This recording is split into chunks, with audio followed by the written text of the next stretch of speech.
या कार्यक्रमाचे प्रायोजक समर्थ फर्निचर अँड मॉल. काय तात्या, पोरीचं लगीन ठरलंय? तिच्या संसाराला लागणारे भांडे कुंडे घ्यायचे? काय रो मामा, भाचीला कपाट घ्यायचंय?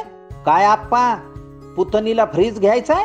अगं बाई ताई, बहिणीला वॉशिंग मशीन गिफ्ट करायचं आणि आत्याबाईला फुईचीर म्हणून कुकर घ्यायचाय.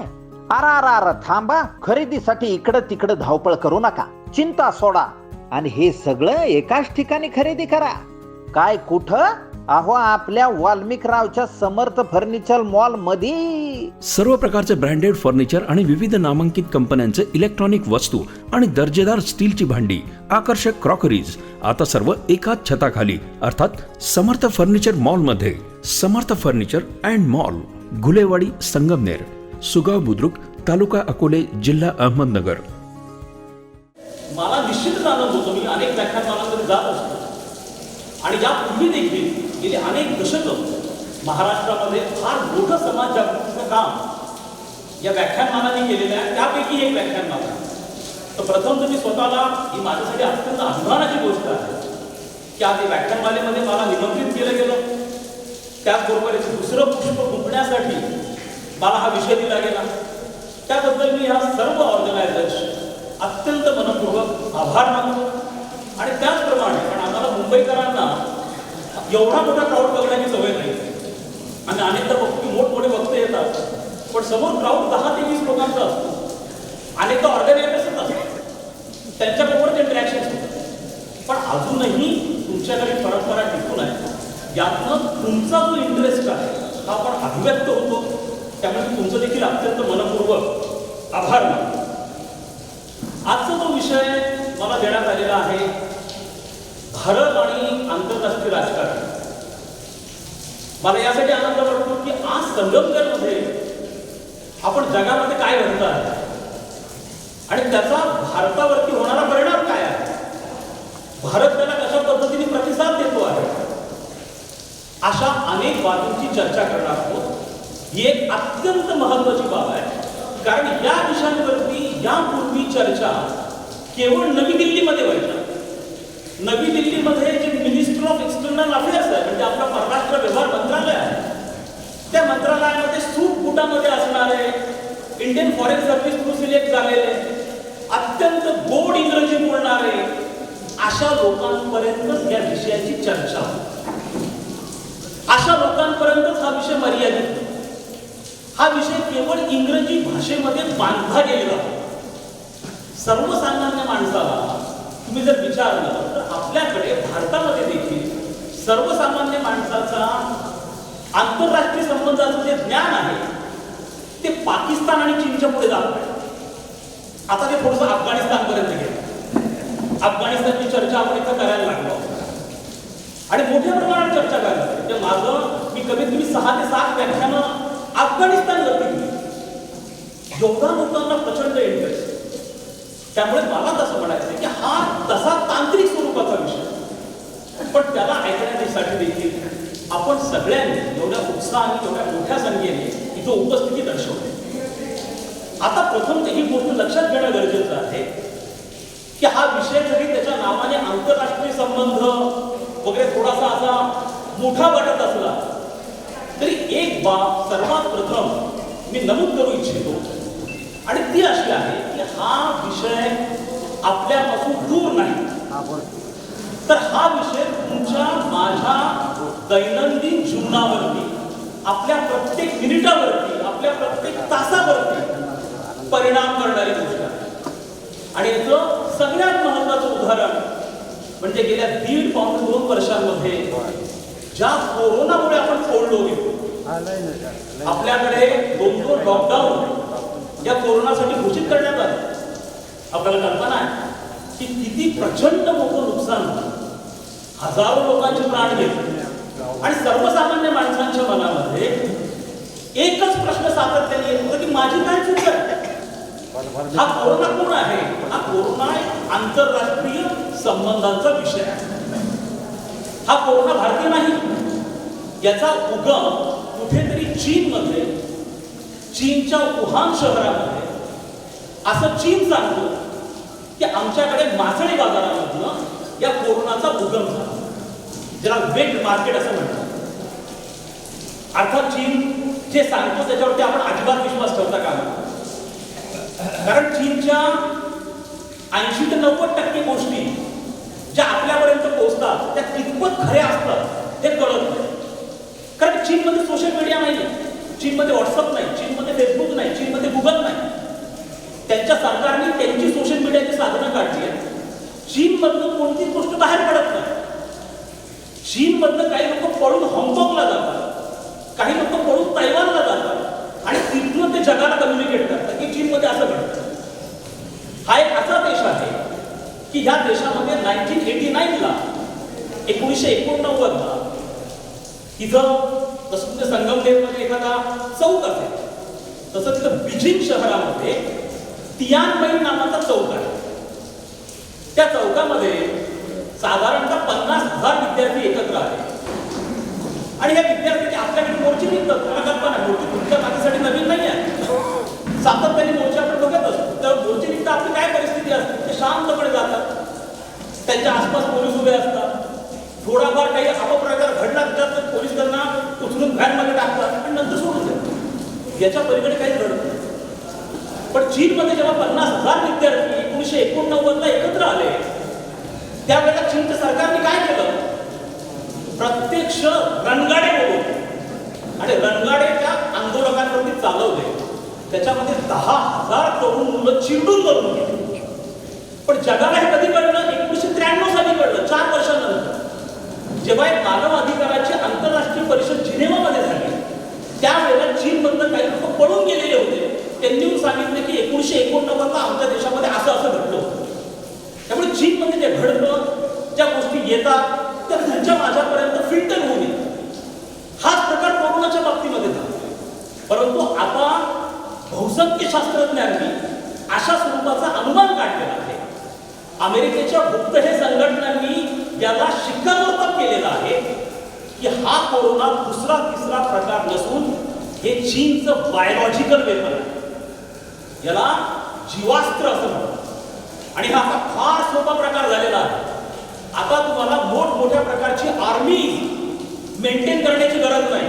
जसं आपल्याकडे 10 लाख सोल्जर्स आहेत, 10 लाख स्टँडिंग आहे, 10 लाख पॅरामिलिटरी फोर्सेस आहेत.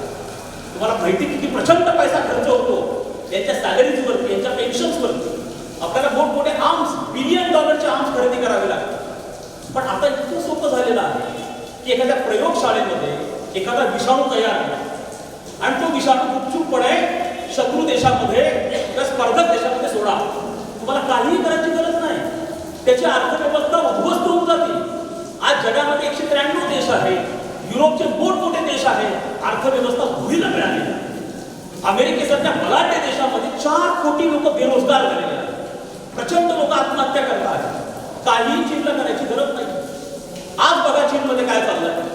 अगदी नुकत्याच काही बातम्या चीनच्या बाबतीमध्ये यायला लागल्या, परंतु गेली 1.5 वर्ष चीनमध्ये व्हॅक्सिनेशन ड्राईव्ह झालं नाही, त्यांच्याकडे मोठमोठे फेस्टिवल झाले, त्यांच्याकडे लॉकडाऊन झालं नाही. हा प्रकार काय होता. वुहानपासून केवळ 4 ते 5 तासाच्या अंतरावरती बीजिंग, शांघायसारखे शहर आहे, तिथं कोरोना जात नाही, तो फक्त वुहानमध्येच राहतो.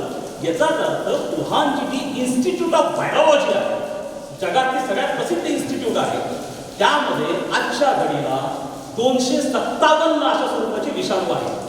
कोरोना हे फक्त ट्रेलर होतं, अभी तो मेन पिक्चर बाकी आहे असं म्हणायला स्कोप आहे. आणि याच्यावरती अनेक जगातल्या मोठ्या शास्त्रज्ञांनी शिक्कामोर्तब केलाय. 1993 पासून चीन बायोलॉजिकल वेपन्स बनवतो आहे. त्यांचे शत्रू अमेरिकेसारखे मोठमोठे देश आहेत, परंतु त्याचा नाहक बळी भारतासारखा देश देखील होतो आहे. आणि हे बायोलॉजिकल वेपन आता अनेक देशांकडनं वापरलं जातं. आता मला हे सांगा की कोरोनामुळे भारतातला सगळ्यात सर्वसामान्य माणूस उद्ध्वस्त झालेला आहे. तर आंतरराष्ट्रीय संबंध हा दूरचा विषय राहिला कसा. हा तुमचा आणि माझा जिव्हाळ्याचा विषय आहे. हे नेमकं झालं कसं हे आपल्याला कळलंच पाहिजे. या संदर्भातली ट्रान्सपरन्सी आलीच पाहिजे. एवढंच नाही तर आपल्याकडे स्वातंत्र्य आहे, आपण बोलू शकतो, आपण इंटरॅक्शन करू शकतो. चीनमध्ये ज्या ज्या लोकांनी या संदर्भामध्ये आवाज उठवला, काही नर्सेस होते, काही डॉक्टर्स होते, काही शास्त्रज्ञ होते, काही पत्रकार होते, अचानक सगळे गायब. तिथले मोठमोठे जॅक मा सारखा सगळ्यात मोठा उद्योगपती एक वर्षभर गायब होता. तो कुठे होता, काय होता, कोणालाच कळलं नाही. का? तो शी जिनपिंगच्या विरोधामध्ये बोलला होता. त्यामुळे आपला सामना एका अशा देशाबरोबर आहे की जो देश हा रहस्यमय देश आहे. आणि तो रहस्यमय यासाठी आहे की आता चीन असं म्हणतो आहे की जगाचा नकाशा जर तुम्ही पाहिला तर त्या नकाशाच्या केंद्रस्थानी चीन आहे. त्यामुळे चीनचं असं म्हणणं पडलं आहे की आम्ही जगाच्या नकाशाच्या केंद्रस्थानी आहोत. त्यामुळे भविष्यामध्ये जगाचं नेतृत्व आम्ही करणार आणि त्या दिशेने त्यांची वाटचाल चालली आहे. चीनमध्ये 2050 पर्यंत काय करायचं या प्रत्येक गोष्टीची स्ट्रॅटेजी ही ठरलेली आहे. लक्षात ठेवा, भविष्यामध्ये भारताला आणखी एका मोठ्या समस्येचा सामना करावा लागू शकतो, भारताला त्या जगाला लागू शकतो आणि तो आहे पिण्याच्या पाण्याचा प्रश्न. आणि पिण्याच्या पाण्याच्या बाबतीमध्ये आपण जर बघितलं तर आज जगामध्ये सगळ्यात मोठे पिण्याच्या पाण्याचे साठे हे चीनकडे आहे. भारतामध्ये एकूण धरणं किती आहेत तर भारतामध्ये साधारणतः 6 ते 7 हजार धरणं आहेत. पण एकट्या चीनमध्ये 72,000 धरणं आहेत. आणि चीनने एवढं पाणी साठवून ठेवलं आहे की पुढच्या 5 ते 6 वर्षांमध्ये हा वॉटर क्रायसिस 100% येणार आहे. एवढंच नाहीये तर जी ब्रह्मपुत्रा नदी चीनमधनं भारतात वाहून नेते तर या चीनने त्या नदीचे पात्रच्या पात्र वाढवलेले आहे. कारण चीनच्या उत्तरेला पाऊस कमी पडतो, तिथं नद्या नाहीये. तर यांनी दक्षिणेच्या नद्या कालव्याच्या माध्यमातून धरणं बांधून या पूर्णपणे उत्तरेकडे वळवलेल्या आहेत. आणि यांची ही धरणाचे प्रकल्प 50-50 वर्ष चालतात. आणि आता गोदावरीला भारताच्या अगदी सीमेवरती ते इतकं मोठं धरण बांधतं आहे. हे धरण जर बांधून तयार झालं तर पुढच्या काही वर्षांमध्ये उत्तरेमध्ये अनेक राज्य दुष्काळाचा सामना करतात. बांगलादेश सारखा देश हा देखील दुष्काळाने उद्ध्वस्त. कारण ब्रह्मपुत्रा नदी ही बिहारपासनं तर अगदी बांगलादेश पर्यंत कमीत कमी 40% शेती आपल्याकडची पिकवते. हे देश इतके पुढे गेलेले आहेत, एवढ्या मोठमोठ्या स्ट्रॅटेजी चालल्या आहेत. आज सीमेवरती प्रचंड मोठं मसल फ्लेक्सिंग चीन करत असतो. चीनकडे ICBM म्हणजे इंटरकॉन्टिनेंटल बॅलिस्टिक मिसाईल, तिची रेंज 7,000 आहे.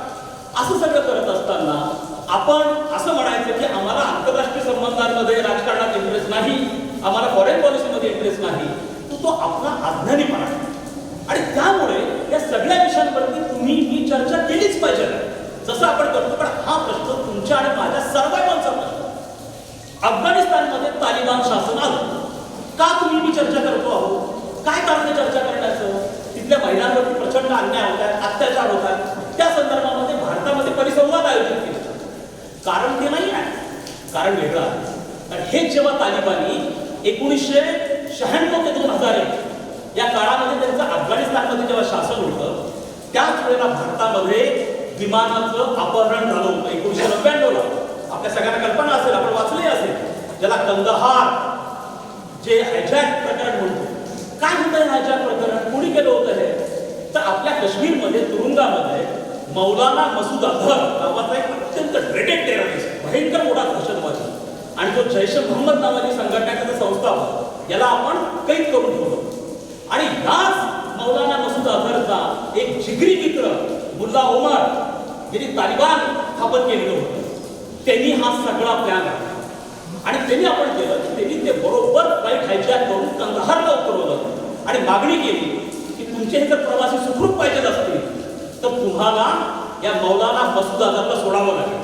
आणि त्यावेळेला आपले परराष्ट्र मंत्री जसवंत सिंग होते, ते स्वतः पर्सनली त्याला घेऊन कंदहारला गेले आणि त्याला हँडओव्हर केलं या तालिबानाने. त्या प्रश्न आपल्याला कळतं की जम्मू काश्मीरमधल्या दहशतवाद पसरवणाऱ्या ज्या दहशतवादी संघटना आहेत त्या आणि तालिबान या एकाच नाण्याच्या 2 बाजू आहेत. त्याच वेळेला आपल्या संसदेवरती हल्ला झाला, त्याच वेळेला जम्मू काश्मीर असेंब्लीवरती हल्ला झाला, त्याच काळात भारतात अनेक धार्मिक जागांवरती हल्ला झाला. आणि त्यामुळे तुम्हाला मला या गोष्टीची चर्चा करावीच लागणार आहे. कारण दहशतवादी हल्ल्यांमध्ये विशेष करून आम्ही मुंबईमध्ये जेव्हा राहतो आणि लोकल ट्रेनमधनं प्रवास करतो, असंख्य शेकडो हजारो निष्पाप नागरिक जेव्हा लोकलमधनं प्रवास करतात आणि तो बॉम्ब ब्लास्ट होतो, त्यावेळेला त्याच्यामध्ये जे मरणारे लोक असतात ते केवळ पॉलिटिकल सायन्सचे आंतरराष्ट्रीय संबंधाचे अभ्यास करणारे नसतात. ते डॉक्टर असू शकतात, इंजिनियर असू शकतात, गरीब माणसं असू शकतात, वकील असू शकतात. त्यामुळे आपण सगळ्यांनी अलर्ट राहिलं पाहिजे, आपण सगळ्यांनी दक्ष राहिलं पाहिजे, या विषयाची चर्चा केली पाहिजे. आपला देखील दबाव हा आपल्या शासनावरती केंद्र सरकारवर असला पाहिजे की तालिबान कटकट कधी जाईल, कारण ही आपल्या सगळ्यांसाठी प्रचंड मोठी डोकेदुखी ठरणार आहे. त्यामुळे या बाबतीमध्ये काय सत्यता आहे याची चर्चा तुमच्या माझ्या पातळीवरती झालीच पाहिजे. आणि अशा स्वरूपाची चर्चा होण्याने हा डेमोक्रॅटिक एक्सचेंज आहे. आणि म्हणून मी म्हणत असतो की आता आपल्याला परराष्ट्र धोरण आणि आंतरराष्ट्रीय संबंध याचं लोकशाहीकरण व्हायला लागले. आज त्याची चर्चा सामान्य माणूस करायला लागलेला. पंतप्रधान मोदी विदेश दौऱ्यावरती जातात, का जातात? कारण जेही असतील, पण त्याची चर्चा आता लोकांमध्ये व्हायला लागली. आणि चर्चा ही झालीच पाहिजे. जोपर्यंत चर्चा होत नाही, जोपर्यंत अवेअरनेस लोकांमध्ये वाढत नाही, तोपर्यंत आपल्याला आपलं परराष्ट्र धोरण हे अकाउंटेबल, जबाबदार नाही बनवता येणार. नसता ते पुन्हा एकदा त्याच लोकांपुरतं मर्यादित इंग्रजीमध्ये बोलणाऱ्या लोकांपुरतं मर्यादित राहील. तसं होता कामा नये. त्यामुळे मी या गोष्टीला अत्यंत सकारात्मक दृष्टिकोनातून बघतो की आज भारत 21व्या शतकामध्ये ज्या पद्धतीने भारताची प्रगती होती आहे, त्या पद्धतीने पुढच्या काही वर्षांमध्ये आपण जर हा कोरोना नसता आला, हा कोरोनाचा सेटबॅक आपल्याला बसला नसता, तर 2021 पर्यंत देखील आपल्याला 5 ट्रिलियन इकॉनॉमीचा गोल अचीव करणं अजिबात अवघड गेलं नसतं. आज आपल्या अर्थव्यवस्थेचा एकूण आकार जो आहे हा $2.5 ट्रिलियन आहे. ती आहे $2.5 ट्रिलियन, $2.5 ट्रिलियन. आणि आपल्याला तो $5 ट्रिलियन पर्यंत घेऊन जायचा. या कार्यक्रमाचे प्रायोजक समर्थ फर्निचर अँड मॉल. काय तात्या, पोरीचं लगीन ठरलंय? तिच्या संसाराला लागणारे भांडे कुंडे घ्यायचेत? काय रो मामा, भाचीला कपाट घ्यायचंय? काय आप्पा, पुतणीला फ्रीज घ्यायचाय? अगं बाई ताई, बहिणीला वॉशिंग मशीन गिफ्ट करायचं आणि आत्याबाईला फुईचीर म्हणून कुकर घ्यायचाय? अरा थांबा, खरेदीसाठी इकडं तिकडं धावपळ करू नका, चिंता सोडा आणि हे सगळं एकाच ठिकाणी खरेदी करा. काय कुठं? अहो, आपल्या वाल्मिकरावच्या समर्थ फर्निचर मॉल मध्ये. सर्व प्रकारचे ब्रँडेड फर्निचर आणि विविध नामांकित कंपन्यांचे इलेक्ट्रॉनिक वस्तू आणि दर्जेदार स्टीलची भांडी, आकर्षक क्रॉकरीज आता सर्व एकाच छताखाली, अर्थात समर्थ फर्निचर मॉल मध्ये. Samarth furniture and mall, Ghulewadi, Sangamner, Sugaon Budruk, तालुका अकोले, जिल्हा अहमदनगर. भारत सध्या जगातील 5व्या क्रमांकाची सगळ्यात मोठी अर्थव्यवस्था आहे. आणि नुकतंच IMF आणि वर्ल्ड बँकने आपले प्रोजेक्शन्स काढले आणि त्यांनी सांगितले की पुढच्या 21-22 मध्ये जगाच्या अर्थव्यवस्था किती वेगाने प्रगती करतील. त्यामध्ये अमेरिका आणि युरोपच्या अर्थव्यवस्था 3 ते 4% वेगाने प्रगती करतील. भारताची अर्थव्यवस्था 8 ते 9% वेगाने प्रगती करते. आणि गेल्या 6 महिन्यांमध्ये मला ही अभिमानाची बाब तुमच्याबरोबर शेअर करायला आवडेल की इतिहासामध्ये पहिल्यांदा घडलं स्वतंत्र भारताच्या की भारताने 6 महिन्यामध्ये $100 अब्ज वस्तूंची निर्यात केली. $100 बिलियन. अर्थात ही माहिती तुम्हाला मी सांगतो आहे, मिनिस्ट्री ऑफ कॉमर्सच्या हे स्टॅटिस्टिक आहे, सगळं तुम्हाला कल्पना आहे, हे तुम्हाला सगळं बघू शकता तुम्ही या सगळ्या गोष्टी. त्यामुळे आपण आताही कोरोनामधून अत्यंत झपाट्याने आपण बाहेर येतो आहोत. आणि जर हा कोरोना नसता आला तर 2021 पर्यंत आपण 3ऱ्या क्रमांकाची अर्थव्यवस्था बनायला वेळ लागला. आपल्यापैकी अनेक लोकांना कल्पना असेल, आपल्यापैकी अनेक लोकांनी वाचलं असेल, आपले माजी राष्ट्रपती अब्दुल कलाम साहेब यांनी एक पुस्तक लिहिलं. त्या पुस्तकाचं नाव होतं इंडिया 2021, भारत 2021. मला असं म्हणायचं की जर आपल्यापैकी हे वाचलं नसेल तर हे पुस्तक आपण आवर्जून वाचा. हे पुस्तक मराठीमध्ये ट्रान्सलेट झालं आणि त्याची प्रस्तावना गोवारीकर साहेबांनी लिहिली, शास्त्रज्ञ, प्रसिद्ध शास्त्रज्ञ गोवारीकर साहेब. हे पुस्तक लिहिलं गेलं 2005 मध्ये. त्यावेळेला माझ्या मनामध्ये एक प्रश्न उपस्थित झाला की 2021 का बरं, 2020 का नाही, 2015 का नाही, 2016 का नाही? कलाम साहेबांनी आपल्या पुस्तकाचं टायटल 2021च काढलं. त्यामागे कारण आहे, त्यामागे अर्थकारण आहे आणि हे समजून घेणं आपल्याला गरजेचं आहे. कोणताही देश ज्या वेळेला आर्थिक उदारीकरणाचं, ज्याला लिबरलायझेशन, ग्लोबलायझेशन, प्रायव्हेटायझेशन, आपल्याकडे अनेक विद्यार्थी आहेत, आपण हे शब्द ऐकले असतात, आर्थिक उदारीकरण. जोही देश आर्थिक उदारीकरणाचा कार्यक्रम सुरू करतो तो कार्यक्रम मॅच्युअर्ड व्हायला, परिपक्व व्हायला साधारणतः 30 वर्ष लागतात. भारताने हा कार्यक्रम 1991 साली सुरू केला. त्यावेळेला पी.व्ही. नरसिंह राव हे आपले प्राईम मिनिस्टर होते, मनमोहन सिंग आपले फिनान्स मिनिस्टर होते. त्याच्यानंतर 30 वर्ष म्हणजे 2021 दॅट वॉज अ कटमा. म्हणून भारताचे जे IMF वर्ल्ड बँकचे प्रोजेक्शन होते सगळे 2021 नंतरचे. चायना हा खरं तर कम्युनिस्ट देश आहे, साम्यवादी देश आहे. असं असतानाही चीनने आपल्या 10 वर्षपूर्वी 1981 ला इकॉनॉमिक लिबरलायझेशनचा कार्यक्रम सुरू केला. माओ त्से तुंगचं निधन झालं. डेंग शियाओपेंग हे चीनचे राष्ट्राध्यक्ष बनले. बघा तुम्ही, चीन हा इतका सिस्टमॅटिकली त्यांनी आपली प्रगती केलेली आहे. ज्या बाबतीमध्ये आपण चीनचं उदाहरण निश्चितपणे अवलंबलं पाहिजे. ते बघा किती चतुर लोक आहेत. डेंग शियाओपेंगचं तत्व होतं की एकदम गुपचूपपणे आपण आपली प्रगती करायची आणि ही प्रगती करत असताना जगाला कळलंच नाही पाहिजे काय की चीनमध्ये काय चालतं. 1981 नंतर त्यांनी 5-5 वर्षांचे विकास आराखडे आहेत. पहिल्या 5 वर्षामध्ये उद्योगधंद्यांचा विकास केला, नंतर व्यापार, नंतर कृषी आणि नंतर मिलिटरी. आणि ज्या वेळेला साधारणतः 2000 पर्यंत त्यांची प्रगती सबस्टॅन्शियल झाली तेव्हा चीन जगापुढे आला. तैवान आमचं आहे, तिबेट आमचं आहे, मकाऊ आमचं आहे, हाँगकाँग आमचं आहे. चीनने दावे करायला सुरुवात केली. पण तोपर्यंत 20 वर्ष चीन कुठे होता हे कोणालाही माहिती नाही. इतकं शांतपणे, इतक्या गुप्तपणे, इतक्या रहस्यमयरित्या चीनने आपली प्रचंड प्रगती घेऊन आली. आणि चीनचा हा जो इकॉनॉमिक लिबरलायझेशनचा कार्यक्रम आहे हा 2011 साली मॅच्युअर्ड झाला. 30 वर्ष. 1981 ला सुरू केला, 2011 ला मॅच्युअर्ड झाला आणि आज सगळं जग चीनविषयी बोलत आहे. तीच प्रकार भारताच्या बाबतीमध्ये देखील घडला होता. पण मध्ये या कोरोनाने कुठेतरी आडवं पोट आणलं आणि त्यामुळे आपली प्रगती थोडीशी मंदावली. परंतु भारताला कोणीही थांबवू शकत नाही, कोणीही थांबवू शकत नाही. कारण आजच्या घडीला भारत हा जगातला सगळ्यात तरुण देश आहे. मला कल्पना असेल की आपल्याकडचं जे पॉप्युलेशन आहे साधारणतः 35 वयापर्यंतचं, आपलं 50% पॉप्युलेशन हे 35 एज ग्रुप मधलं पॉप्युलेशन आहे. 2020 मध्ये भारताचं पॉप्युलेशन ऍव्हरेज एज 35 होतं, अमेरिकेचं ऍव्हरेज एज 55 होतं, चीनचं ऍव्हरेज एज 50 होतं, ऑस्ट्रेलियाचं ऍव्हरेज एज 45 होतं. पण भारत हा सगळ्यात तरुण देश आहे. त्यामुळे भारताचा विकास कोणीही थांबवू शकत नाही. प्रश्न असा आहे की आपलं जे यंग पॉप्युलेशन आहे यांना आपल्याला परफॉर्मिंग ऍसेट मध्ये कन्वर्ट करावं लागेल. त्यांच्यामध्ये आपल्याला स्किल इनकमप्लेट करावे लागतील आणि त्या दृष्टीने प्रयत्न हे चाललेले आहेत. त्यामुळे आंतरराष्ट्रीय दृष्टिकोनातून जर आपण विचार केला तर आज भारत कुठे आहे, तर सगळ्यात महत्वाची बाब म्हणजे आज जर आपण बघितलं म्हणजे काही वर्षांपूर्वी भारत सातत्याने आसियान नावाची फार मोठी संघटना त्याचा दरवाजा ठोठवत होता की कृपया मला आसियानचे मेंबर बनवा. आसियान ही दक्षिण पूर्व आशिया देशांची एक व्यापार संघटना आहे, इतकी श्रीमंत संघटना आहे.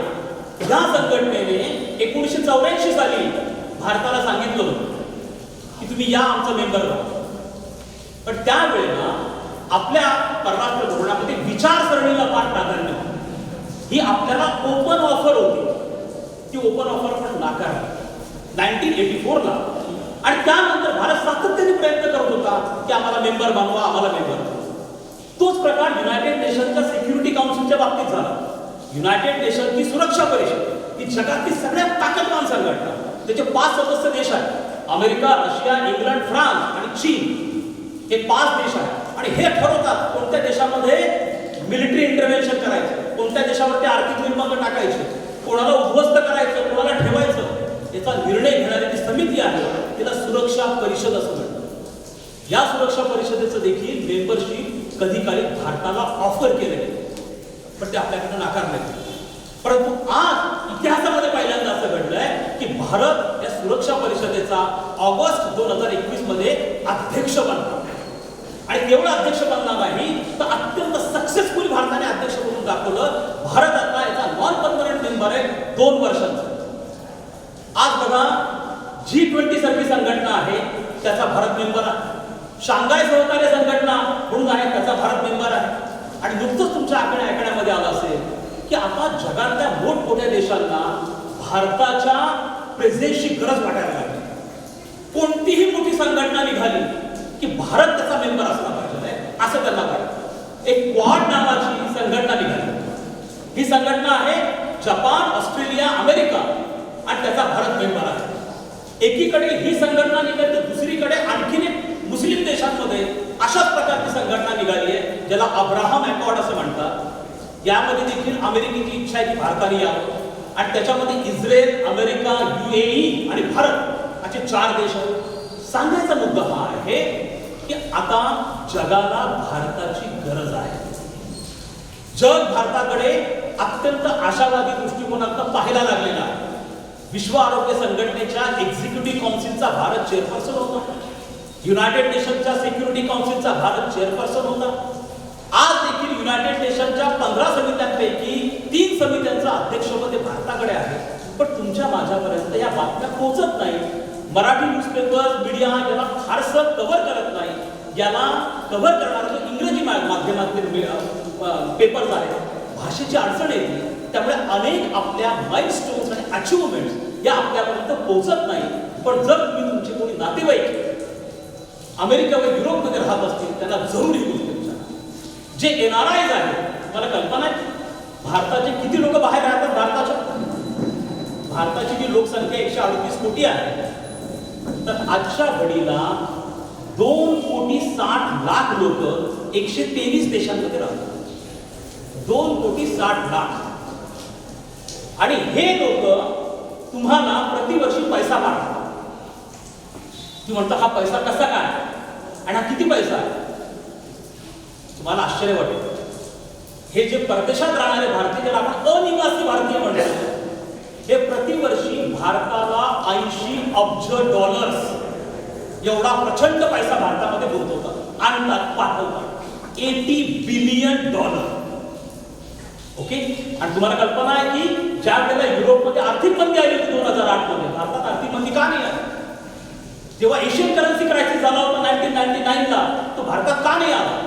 तुमची अर्थव्यवस्था सगळ्यात कशी वाचली तर हा जो पैसा NRIs पाठवतात हा तुमच्या RBI मध्ये बॉन्डच्या रूपाने सेव्ह केला आणि ही आपल्या तिजोरीची एक प्रचंड भक्कम बाजू आहे जो इन्व्हेस्ट करतात. पण आज या NRI ची अवस्था फार कठीण होती. त्यांच्यावरती अनेक मोठमोठ्या प्रकारचे अन्याय अत्याचार होत होते. परंतु आज ज्या पद्धतीने मोठमोठे प्रोग्राम्स हे फॉरेन्समध्ये घेतले गेले NRIच्या बाबतीमध्ये NRI संमेलनात आपण भरवत आहोत. आज या NRIचा कॉन्फिडन्स प्रचंड वाढला. जे अमेरिकेमध्ये भारतीय राहतात तुमच्या माहितीसाठी सांगतो साधारणतः 40 लाख भारतीय अमेरिकेमध्ये राहतात. या भारतीयांचा पर कॅपिटा इन्कम काय आहे. आज आपण भारतीय आहोत आपला पर कॅपिटा इन्कम आहे $2,000. तर जे भारतीय अमेरिकेत राहतात त्यांचा पर कॅपिटा इन्कम आहे $83,000. आणि आज अमेरिकेमधली 40% हॉटेल इंडस्ट्री भारतीयांनी ओन केलेली आहे.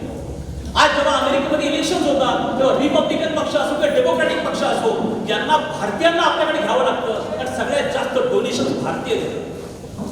आज तिथं दर 5 लोकांमागे एक भारतीय आहे. आणि हे सगळे भारतीय आज अमेरिका कोरोनामध्ये अडकलेला असताना आज अमेरिकेची अर्थव्यवस्था इंटॅक्ट ठेवण्यामध्ये ह्या भारतीयांचं प्रचंड मोठं योगदान आहे. यांच्याकडे तुफान पैसा आहे, यांच्याकडे तंत्रज्ञान आहे. पण आजपर्यंत यांना कोणी सांगितलंच नाही की भारत बदललेला आहे. तुम्ही भारतात इन्व्हेस्ट करा. आपली सगळ्यात मोठी जी गरज आहे आजच्या घडीला त्याला आपण FDI फॉरेन डायरेक्ट इन्व्हेस्टमेंट असते. लक्षात घ्या. आता मी ह्या मुद्द्याकडे येतो की मोदींचे जे फॉरेन टूर्स होतात भारताच्या स्वातंत्र्यानंतर पंतप्रधान मोदी हे एकमेव असे पंतप्रधान आहेत की त्यांनी पहिल्या 7 वर्षांच्या काळामध्ये 80 पेक्षा जास्त देशांचे दौरे केले आणि त्यामुळे त्याची चर्चा झाली सगळीकडे होती. एक लक्षात घ्या की अमेरिकेचा राष्ट्राध्यक्ष 5 वर्षांच्या त्याच्या 4 वर्षांच्या कार्यकाळामध्ये साधारणतः 120 ते 130 देशांचे दौरे करतो. रशियाचा राष्ट्राध्यक्ष तेवढेच करतो, जपानचा पंतप्रधान तेवढेच करतो, चीनचा राष्ट्राध्यक्ष तेवढेच करतो, किंबहुना त्याच्यापेक्षा जास्त करतो. पण आपल्याकडे ती सवयच नाही. आणि त्यामुळे आपल्याला सगळ्यांना प्रश्न असा पडतो की याच्यामध्ये लोक त्याच्यात आरटीआय टाकून माहिती करतात किती खर्च झाला. पण एक ब्राझील सारख्या देशाबरोबर तुमचा ट्रेड झाला तो काही $1,000,000 मध्ये असतो. हा खर्च जो आहे त्याच्या -1% सुद्धा नसतो. पण जोपर्यंत आपण फॉरेनला जाणार नाही, जोपर्यंत आपण जगाला सांगणार नाही की हा ब्रँड इंडिया, हा बदललेला इंडिया आहे, हा गारुड्यांचा इंडिया नाही आहे. पूर्वी आपली होती, ज्याला आपण सातून म्हणायचो, आपलं वर्णन कसं करत गेलं, हा गारुड्यांचा देश आहे. जिथं सपेरा वगैरे नेहमी भारत देवा दाखवला जायचा, तेव्हा कुठेतरी गाई म्हशी रस्त्यावरती हिंडताय, रस्त्याला खड्डे पडलेले आहे, प्रचंड गर्दी आहे, उघडे वागडे नंगे लहान लहान मुलं रस्त्यावरती हिंडता आहेत, कुठेतरी तो गारुड्या काहीतरी शो करतो आहे, कुठेतरी सपेरा करतो आहे. केवळ एवढं आणि एवढंच दाखवत. अरे तुम्ही 90s मध्ये हॉलिवूडचे मूवीज बघा ना, ते काही काही मूवीज अशा आहेत की ज्यामध्ये पृथ्वीवरती संकट येतं आणि अमेरिकन लोक लॅबोरेटरीमध्ये बसून मोठा रिसर्च करतात, त्यांचे हिरो पृथ्वीला वाचवायचा प्रयत्न करतायत आणि भारतामध्ये लोक मंदिरामध्ये पूजा करू लागले. अशाच प्रकारचं चित्र जाणीवपूर्वक दाखवतं. परंतु ही होती इमेज, आणि ही इमेज बिल्ड करणं फार गरजेचं असतं. आजच्या ग्लोबलायझेशनच्या वर्ल्डमध्ये तुम्हाला इमेज, प्रतिमा हे अत्यंत महत्वाचे आहे.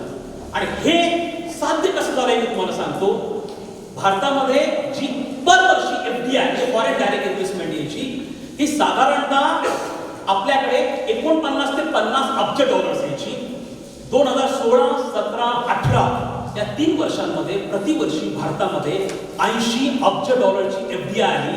इंडिया जगामधला मोस्ट फेवर्ड डेस्टिनेशन बनला. आपण चायनाला देखील FDI मध्ये भाग घेतला. इतका प्रचंड पैसा भारतामध्ये यायला. आता मुद्दा असा निर्माण होतो की हा FDI आपल्याला का पाहिजे. मी तुम्हाला थोडंसं वेगळ्या जगामध्ये घेऊन जातो आहे. अत्यंत सोप्या भाषेमध्ये तुम्हाला हे सांगतो आहे. आणि ते सांगण्यामागचा उद्देश हा आहे की आपण ही इन्फॉर्मेशन शेअर करतो आहे, दॅट कॅन बी टेस्टेड.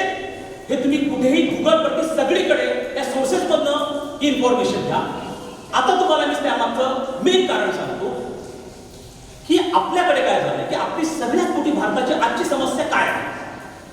तर भारताची आजची सगळ्यात मोठी समस्या बेरोजगारी आहे. साधारणतः आजच्या घडीला 15 कोटी लोकांना रोजगार पाहिजे. दरवर्षी ह्या देशामध्ये 2 कोटी लोक ह्या लिस्टमध्ये ऍड होतात. दरवर्षी 2 कोटी लोकांना रोजगाराचे नवीन हात पुढे येतात, त्यांना रोजगार पाहिजे. तुम्ही यांना रोजगार देणार कोण. कारण शेती हा पूर्वी रोजगाराचं एक मोठं साधन होतं. ज्या वेळेला भारताला स्वातंत्र्य मिळालं तेव्हा तुमचा जो GDP आहे, या GDP मध्ये शेतीचं कॉन्ट्रीब्युशन हे 63% होतं. किती? 63%. आजच्या घडीला शेतीचं कॉन्ट्रीब्युशन GDP मध्ये केवळ 13% आहे, 13%. तुमच्या GDPचे कॉन्ट्रीब्युटर्स आहेत. GDP म्हणजे अर्थव्यवस्थेचा एक मोठा घटक. त्याला कोण कोण योगदान देत आहे. तर GDPला पहिला घटक आहे शेती. आपण बघितलं शेतीमध्ये 13% योगदान आहे. दुसरा घटक आहे सर्व्हिस सेक्टर. सर्व्हिस सेक्टर म्हणजे काय? बँका, इन्शुरन्स कंपन्या, ह्या मोठमोठ्या आता आपल्याकडे शहरांमध्ये आल्या, तुमच्याकडे पण आल्या असतील, संगमनेर शहरामध्ये पण आलेल्या असतील. तर ह्यामध्ये योगदान मात्र 52% 52% आपल्या इकॉनॉमीला, आपल्या GDPला. त्यानंतर तिसरं सेक्टर येतं मॅन्युफॅक्चरिंग, म्हणजे उद्योगधंदे, ज्याचं कॉन्ट्रीब्युशन आहे 23%. आणि चौथं आहे ट्रेड, मिसलेनियस ज्याला. आता मजेची बाब बघा, सगळ्यात जास्त योगदान कोण देतं? सर्व्हिस सेक्टर देतं. पण सर्व्हिस सेक्टरमध्ये रोजगार निर्मितीची क्षमता, ज्याला आपण एम्प्लॉयमेंट जनरेशन कॅपॅबिलिटी म्हणतो, ही फक्त 2%. का बरं? कारण त्यांना हायली क्वालिफाईड लोक लागतात. MBA, MCA हे सगळंच होत नाही. बरं, ह्या मोठमोठ्या कंपन्या खेड्यात जात नाही, त्यामुळे त्यांना रेस्ट्रिक्शन्स आहेत. त्यामुळे सर्व्हिस सेक्टर जरी पैसा देत असला तरी सर्व्हिस सेक्टर रोजगार निर्माण करू शकत नाही. मग दुसरं येतं शेतीमध्ये पॉसिबल नाही. मग कशामध्ये पॉसिबल? उद्योग धंद्यांमध्ये पॉसिबल आहे. आणि हे काही देशांनी खरं करून दाखवलं आहे.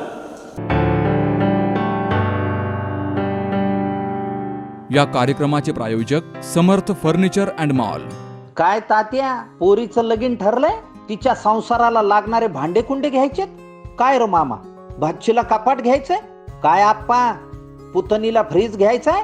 अगं बाई ताई, बहिणीला वॉशिंग मशीन गिफ्ट करायचं आणि आत्याबाईला फुईचीर म्हणून कुकर घ्यायचाय? अरा थांबा, खरेदीसाठी इकडं तिकडं धावपळ करू नका, चिंता सोडा आणि हे सगळं एकाच ठिकाणी खरेदी करा. काय कुठं?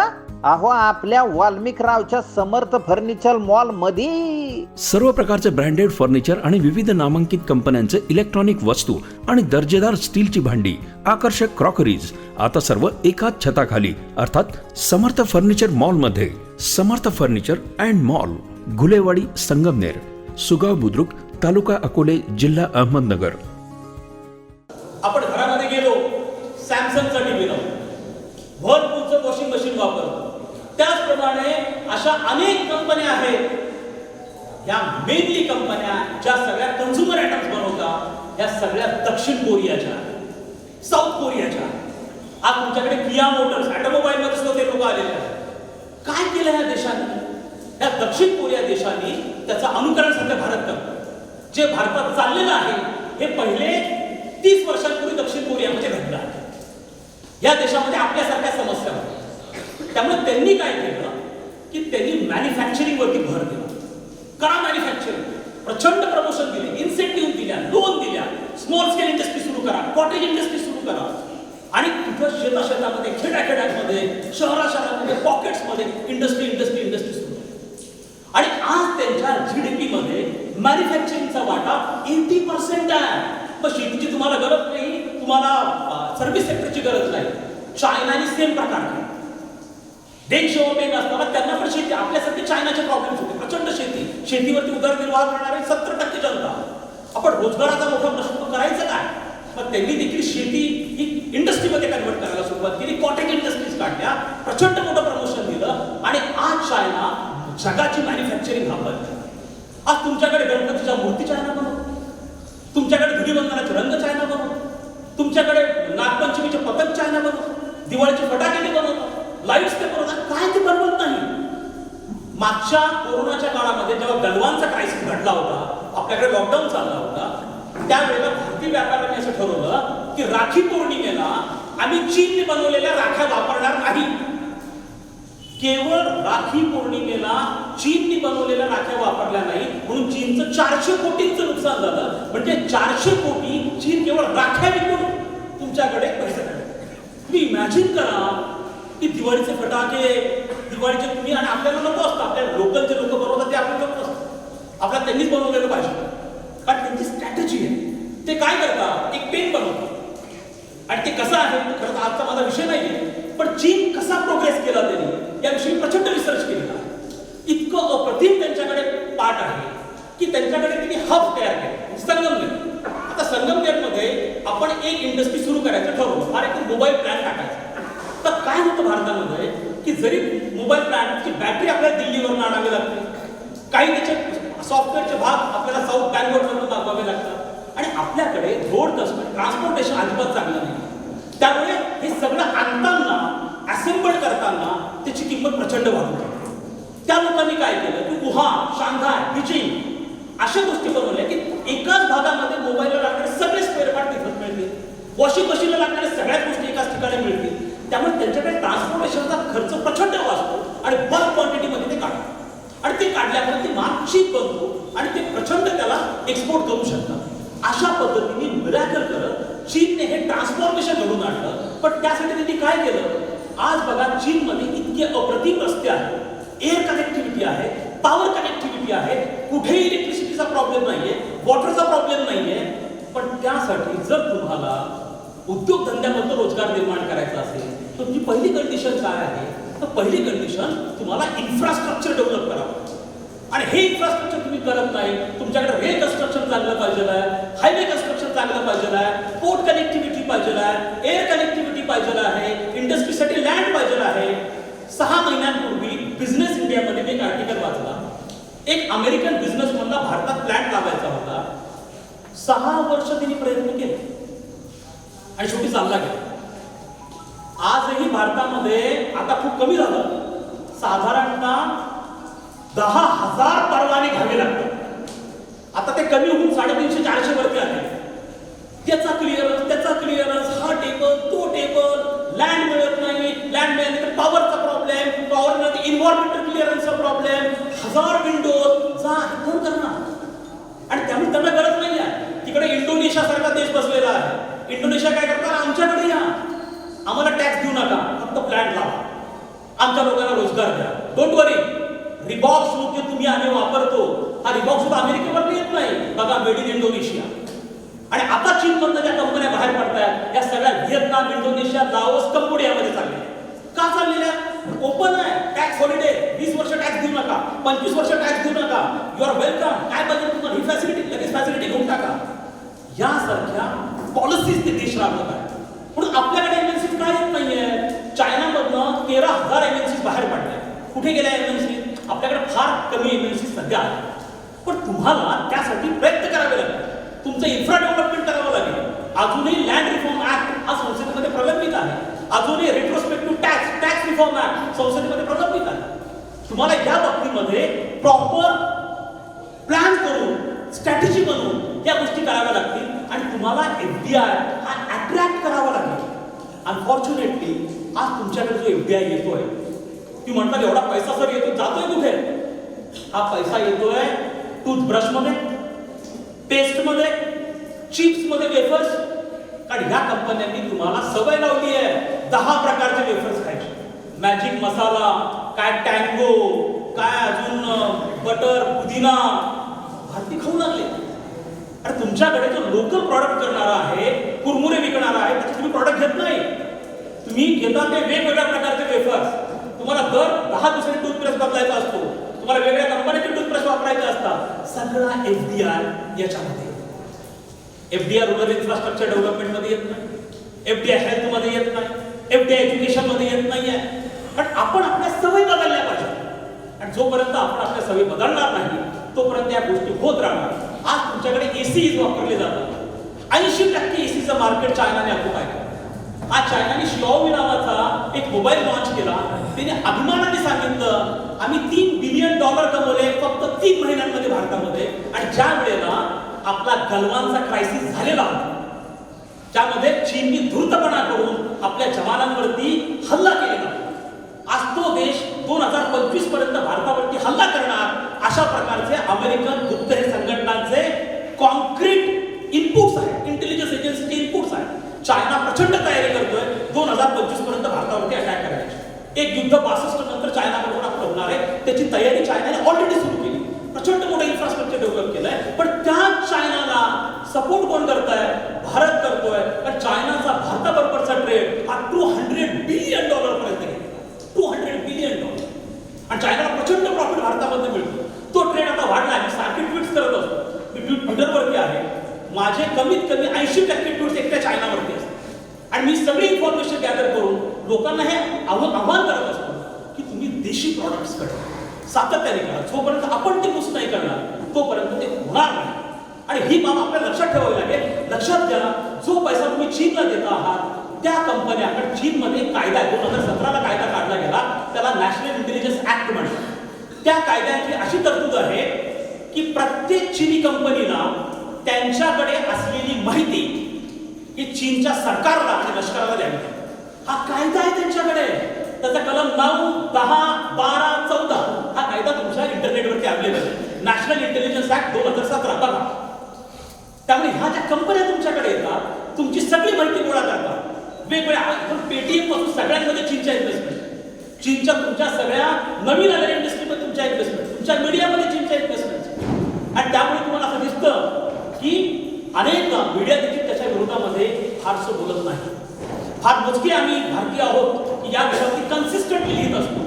आणि आम्ही हे दाखवून देण्याचा प्रयत्न करतो की ही सगळी इन्फॉर्मेशन चीनी कंपन्या घेत आहेत आणि ती त्यांच्या सरकारबरोबर शेअर करतायत. तुमचा माझा पर्सनल डेटा आज सगळ्या चीनकडे आहे. त्यांच्या मोबाईल कंपन्यांमधनं, त्यांच्या सगळ्या गोष्टींमधनं हा डेटा चीनकडे जातो आहे. आणि ह्याच डेटाचा वापर, कारण 21व्या शतकामध्ये जसं 20व्या शतकात तेल सगळं काही, तेलाशी निगडीत सगळं राजकारण होतं, तसं 21व्या शतकामध्ये डेटा हा महत्वाचा, माहिती महत्वाची.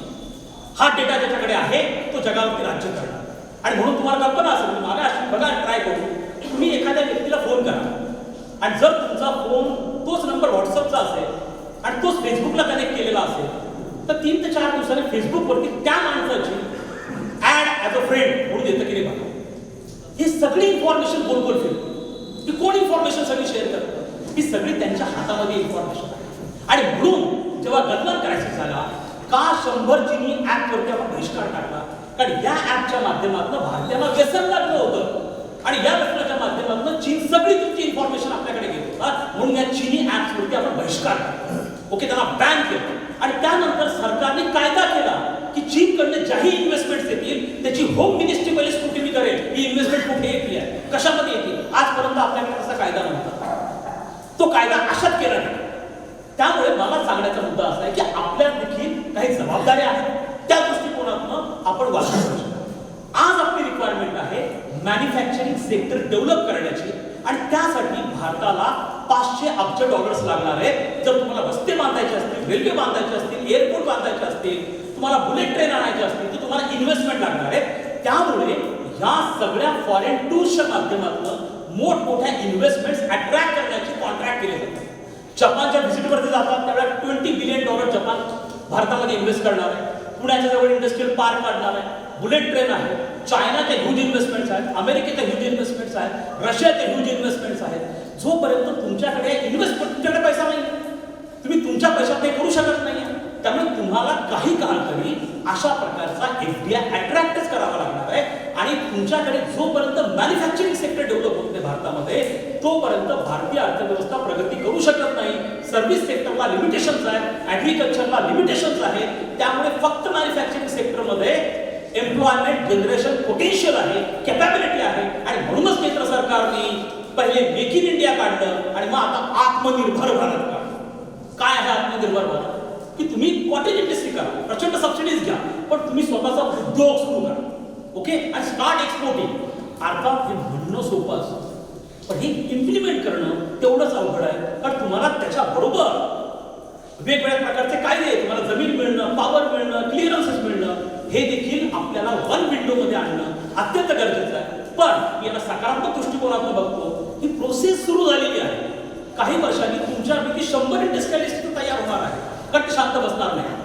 आणि आता आपला जास्तीत जास्त भर हा मॅन्युफॅक्चरिंग वरती आहे.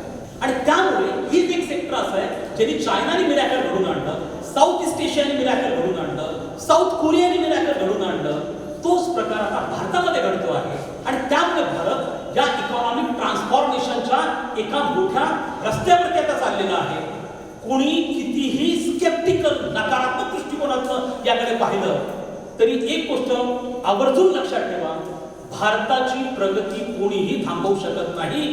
टेक माय वर्ड, अजून 10 वर्षानंतर मला पुन्हा एकदा ह्याच आनंदवंती व्याख्यानमालेत सांगा, बोलवा आणि त्यावेळी पुन्हा तुम्हाला सांगेन की भारताची अर्थव्यवस्था $5 ट्रिलियन क्रॉस झाली आणि भारत दुसऱ्या टाकाला.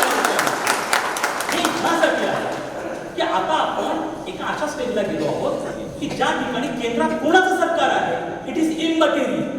ओके, इकॉनॉमी जेव्हा रोटेट होती, इकॉनॉमी जेव्हा ग्लोबल इकॉनॉमीशी कनेक्ट व्हायला लागते त्यावेळेला या गोष्टींना फारसं महत्व राहत नाही. आणि आता जरी कोणी फॉरेन टूरवर जात असलं, पूर्वी कोणी फॉरेन टूरला जायचं तेव्हा बऱ्याचदा त्याचे नातेवाईक बरोबर जायचे. आता तो प्रकार नाही आहे. आता 500 बिझनेसमनचं डेलिगेशनचं बरोबर जातं. चला, तुम्ही राष्ट्रप्रमुखाशी बोलताय, 5-10 मिनिटं बोलतील, तिकडे बोलतात चला किती वॅट कमी करणार, किती तुम्ही इम्पोर्ट ड्युटी कमी करणार, कोणत्या कमोडिटीजवरती इम्पोर्ट ड्युटी कमी करणार, हे टॉक्स होतात. आणि हे टॉक्स तुम्हाला अत्यंत महत्वाचे आहे. तुम्ही अदरवाईज ते ह्यूज पोटेन्शियल आहे, 50 कोटी यंगस्टर्स जाणार कुठे? त्यामुळे आता इंडियाला तुम्हाला एक फार मोठं क्षेत्र निर्माण झालंय. या कोरोना क्रायसिसच्या काळामध्ये भारताकडे जगाचा हेल्थ सर्व्हिसेस प्रोव्हायडर म्हणून बघायला सुरुवात झाली. आज जर युरोपमध्ये तुमच्याकडून नातेवाईक असतील ना, त्यांना विचारा, त्यांच्याकडे जे 60-70% जे वयस्कर लोक आहेत त्यांची काळजी घेणारे 100% भारतीय आहेत. सगळ्या नर्सेस भारतीय आहेत, त्यांचे वॉर्ड बॉय भारतीय आहेत, हॉस्पिटल सगळं भारतीय लोकांनी भरलेलं आहे, डॉक्टर्स भारतीय आहेत. आणि सगळीकडे फक्त भारतीय आणि भारतीयच त्यांना सेवा प्रोव्हाइड करतात, सर्व्हिस प्रोव्हाइड करतात. या कोरोनाच्या काळामध्ये एक देश दुसऱ्या देशाकडे बघायला तयार नव्हता, भारतामध्ये एक राज्य दुसऱ्या राज्याकडे बघायला तयार नव्हतं. सगळ्यांनी आपल्या सीमारेषा सीमारेषा क्लोज केल्या होत्या, प्रत्येक जिल्ह्याने आपली सीमारेषा क्लोज केली होती, तालुक्यांनी क्लोज केल्या होत्या, गावांनी क्लोज केल्या होत्या की शेजारचा माणूस आमच्या गावात नाही आला पाहिजे. असं वातावरण असताना, जग पूर्ण आत्मकेंद्री बनलेलं असताना आपण 123 देशांना हायड्रॉक्सिक्लोरोक्विन दिली. हायड्रॉक्सिक्लोरोक्विन हे त्या काळामध्ये काही लोकांचा दावा होता ते मलेरियावरचं औषध आहे, पण ते कोरोनावरती उपयुक्त ठरू शकतं असा दावा असल्यामुळे जगभरामध्ये ती मागणी झाली. आणि भारत हा जगातला सगळ्यात जास्त एक CQ म्हणजे हायड्रॉक्सिक्लोरोक्विन तयार करणारा देश आहे. आणि त्यामुळे आपण आपली गरज असतानाही 123 देशांना दिलं. आणि जेव्हा कोरोनाचं व्हॅक्सिन आणलं, आपल्याकडचं जे व्हॅक्सिन कोविशिल्ड होतं ते देखील आपण 7.5 कोटी डोसेस एक्सपोर्ट केले. पण सेकंड लाट आली आणि नंतर आपण तो एक्सपोर्ट थांबवला. लक्षात घ्या, फायझर यासारख्या ज्या कंपन्या आहेत ज्यांचा आत्ता माझं एक रिसेंट ट्विट गेलं काल, दर सेकंदाला $1,000 करतो. दर सेकंदाला $1,000. पण ही जी फायझर लस आहे, ही फायझर लस आफ्रिकन देशामध्ये जात नाही, हे फक्त श्रीमंत देशांना विकतात. आणि जेव्हा आफ्रिकेला द्यायची वेळ आली तेव्हा ते म्हणतात की लोकांना ही लस वापरता येणार नाही, त्यांना व्हॅक्सिनेशनचा ड्राईव्ह करता येणार नाही. आणि आज युरोपमध्ये या लोकांनी इतका स्टॉक करून ठेवला आहे. अमेरिकेचं पॉप्युलेशन 30 कोटी आहे, तर अमेरिकेने 60 कोटी डोसेसचा आपल्याकडे साठा करून ठेवला. आज 12 वर्षाच्या मुलांना लस दिली जात आहे, पण आफ्रिकेमध्ये डॉक्टर्स नर्सेस देखील कोरोनामुळे मरत आहेत, त्यांना व्हॅक्सिन नाही. आणि त्यांना व्हॅक्सिन कोण देत आहे? फक्त भारत देतो. भूतान सारखा देश, आज भूतानच्या राजाचं एक स्टेटमेंट आलं होतं, 100% भूतानला व्हॅक्सिन भारताने प्रोव्हाइड केलं. त्यांचा 100%, भूतान हा जगातला पहिला देश आहे त्याचं 100% व्हॅक्सिनेशन झालं. आणि 100% व्हॅक्सिनेशन भारताच्या मदतीने झालं. 100% कोविशिल्ड गेले. त्यामुळे भारत एक वेगळी इमेज भारताने ह्या काळामध्ये आपल्या जगात पुढे आणली. आणि त्यामुळे भारताला आता जबाबदारी दिली गेली आहे 2 बिलियन डोसेस तयार करण्याची. आणि तुमचं ज्याप्रमाणे कोविशिल्ड तुमचं आहे, भारत बायोटेकचं सुद्धा व्हॅक्सिन आता 123 देशांनी रिकॉग्नाइज केलेला आहे. आणि त्यामुळे कोव्हॅक्सिनचा आज सगळीकडे हा पाठ आहे. त्यामुळे चायना हे घाबरलेले आहे. लक्षात ठेवा, चायनाने इतक्या मोठ्या इन्व्हेस्टमेंट, कदाचित काही गुप्त इन्व्हेस्टमेंट तुमच्या इलेक्ट्रॉनिक आणि प्रिंट मीडियामध्ये देखील केले. त्यामुळे ज्याच्या वेळेला इंडिया शाईन चेकअप, इंडियाच्या ज्या पॉझिटिव्ह बातम्या येतात, तात्काळ त्याच्या निगेटिव्ह बातम्या देखील छापल्या जातात. आज ज्या वेळेला भारतामध्ये सेकंड कोरोनाची वेव आलेली होती, त्यावेळेला न्यूयॉर्क टाइम्समध्ये, वॉशिंग्टन पोस्टमध्ये मोठमोठे फोटो छापून यायचे. भारतामध्ये कशा पद्धतीने प्रेत जळताय, गव्हर्नमेंटला बिलकुल फेल्युअर कसं आलेलं आहे. अरे हे करत असताना आज अमेरिकेची स्थिती काय आहे? आज अमेरिकेमध्ये हॉस्पिटलमध्ये बेड मिळत नाही आहे. आज अमेरिकेमध्ये जेवढे लोक कोरोनाने मरतायत, पेशंट आहेत, एक न्यूजपेपर त्याविषयी बोलायला तयार नाही. हे सगळे बायस्ड इंटरनॅशनल मीडिया आहे, पूर्णपणे बायस्ड. हा का बायस्ड आहे? तर चायनाच्या ह्यूज इन्व्हेस्टमेंट. ह्या इन्व्हेस्टमेंटमध्ये बघा, तुम्हाला एक उदाहरण देतो आणि सगळ्यांनी इंटरनेटवरती चेक करा. मी जी इन्फॉर्मेशन, आम्ही रिसर्चर, मी एक संशोधक आहे, त्यामुळे मी जे सांगतो ते it's not a layman talk. याच्या प्रत्येक शब्दाला तुम्ही टेस्टिफाय करून बघा. न्यूयॉर्क टाइम्सनी एक जाहिरात काढली काही महिन्यांपूर्वी. जाहिरात अशी होती की आम्हाला भारतासाठीचा एक पत्रकार पाहिजे. पण त्याच्यामध्ये स्पष्टपणे लिहिलं गेलं होतं की तो मोदी आणि हिंदू धर्म यांचा विरोधक असला पाहिजे. ही लाईन आहे. आज न्यूयॉर्क टाइम्स सारखा न्यूजपेपर, एवढा मोठा न्यूजपेपर, ओपनली अशा गोष्टी सांगतात हे लोक. तुम्ही इमॅजिन करा की आज न्यूयॉर्क टाइम्स हा अमेरिकेचा जरी असला, एवढी अमेरिका भारताचा मित्र देश आहे, असं असतानाही अशा प्रकारच्या ही ओपन जाहिरात माझा मी ट्विट केलेली आहे. ही न्यूयॉर्क टाइम्सची जाहिरात आहे. आणि त्याच्यामध्ये त्यांना मोदी हेटर्स आणि हिंदू रिलिजन हेटर्स अशा स्वरूपाचा क्रायटेरिया ठेवला गेलेला आहे जर तुम्हाला पत्रकार बनायचं असेल. इतका ओपन ही निगेटिव्हिटी ही कुठनं आली आहे? कारण न्यूयॉर्क टाइम्स 2012 पासून चीनमधनं, चीनच्या प्रचंड फंड्सवरती सर्वाईव्ह करते. आणि या फंड्स काय आहेत हे तुम्हाला जर बघायचे असतील तर ब्रह्मचरणी म्हणून आहेत, जे फार चांगले स्ट्रॅटेजिस्ट आहेत. त्यांनी दरवर्षी वॉशिंग्टन पोस्ट किती पैसे घेतो, वॉल स्ट्रीट जर्नल किती पैसे घेतो, न्यूयॉर्क टाइम्स चीनकडनं किती पैसे घेतो, हे सगळं दर वर्षात हिशोब घेतो. आणि कोणी डिनाय करू शकत नाही. आणि ह्या सगळ्या गोष्टी ओपन आहेत. त्यामुळे एक बाब आपल्या सगळ्यांना आवर्जून लक्षात ठेवणं गरजेचं आहे की इररिस्पेक्टिव्ह ऑफ गव्हर्नमेंट, भारताची प्रगती इंडिस्पेन्सिबल आहे, अनअवॉइडेबल आहे. आणि ही कोणी थांबू शकत नाही. म्हणून चायनासारखे देश प्रचंड प्रयत्न करत आहेत भारतावरती युद्ध लादण्याचा, भारताची निगेटिव्ह इमेज पसरवण्याचा आणि त्याच्यासाठी वेगवेगळ्या प्रकारच्या कॉन्स्पिरसी तयार केल्या. आणि ती इतकी हुशार आहे. तुला अजून एकदा सांगतो, हा जो शी जिनपिंग आहे त्यांचा सध्याचा राष्ट्राध्यक्ष, बघा किती पुढचा विचार करतात. त्यांनी घटना दुरुस्ती केली आणि आता अशी घटना दुरुस्ती केली की 2029 पर्यंत हा जिनपिंगच अध्यक्ष असतो. कोणीही दुसरा अध्यक्ष बनणार नाही, त्याला पाहिजे त्या गोष्टी करू द्या. इथपर्यंत ते लोक पुढचा विचार करतात, इतक्या प्रचंड स्ट्रॅटेजीज करतात. रशिया आणि व्लादिमीर पुतीन हा मरेपर्यंत अध्यक्ष राहील अशा प्रकारची घटना दुरुस्तीच करून टाकली. ओके, हे यासाठी करतात की त्यांच्याकडे होतं आपल्याला म्हणतात गव्हर्नमेंट चेंज झाले, पॉलिसी बदलत, परंतु हे देश असे आहेत की एका व्यक्तीला संधी देतील. ओके, हा चान्स आहे तुम्हाला, 15-20 वर्ष तुम्ही स्थानात करा, सगळ्या गोष्टी इम्प्लिमेंट करून दाखवा.